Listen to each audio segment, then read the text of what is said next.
ఈ బోట్ ఇంతకుముందు వీడియోలో చెప్పినట్టుగానే ఈ చిన్న బోట్ చూస్తున్నారా, ఇది టగ్ అంటారు. ఇది పెద్ద షిప్ని లోపల రిపేర్స్కి ఇండియా దాకా షిప్ దాకా తీసుకెళ్తుంది. దీని ముందు ఒక టగ్ ఉంటుంది, వెనకాతలో టగ్ ఉంటుంది.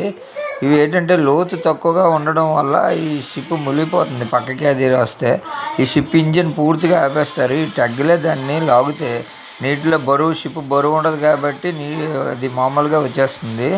ఈ విధంగా అది షిప్ యార్డ్ దాకా తీసుకెళ్తారు. అక్కడ రిపేర్ చేసిన తర్వాత మళ్ళీ ఈ టగ్గులు బయటికి పెద్దగా సముద్రం వచ్చిన దగ్గర దాకా వాటిని పంపించి అక్కడ నుండి అవి వచ్చేస్తుంటాయి, మళ్ళీ బ్యాక్ అయిపోతాయి. ఇది మనకి సాగర్ దుర్గ కోయిల్ టెంపుల్ దగ్గర నుండి తీసిన వీడియో. ఆ వ్యూ అయితే చాలా బాగుంటుంది. ఈ టైంలో చాలా పెద్ద వర్షం పడింది.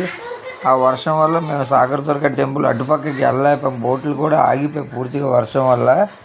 ఈ చూసారు ఈ షిప్ ఏదో దీంట్లో ఏదో కంటైనర్స్ లోడ్ అయ్యి తీసుకెళ్తారట. ఇది రిపేర్కి వచ్చింది. రిపేర్ అనంతరం ఇది కంటైనర్స్ లోడ్ తీసుకుని వేరే దేశానికి వెళ్ళిపోతుంది. ఇది ఏ దేశం అనేది తెలియదు మనకి.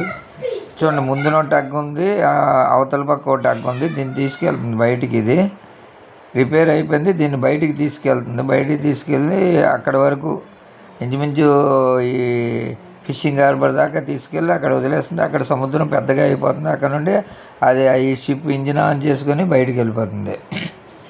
ఇది చూడడానికి వ్యూ చూడండి, చాలా బాగుంది. ఇది సాగర్ దుర్గ టెంపుల్ దగ్గర వ్యూ. ఇది అక్కడ చూసారు 2-3 షిప్పులు ఆగి ఉన్నాయి పక్కన కూడా.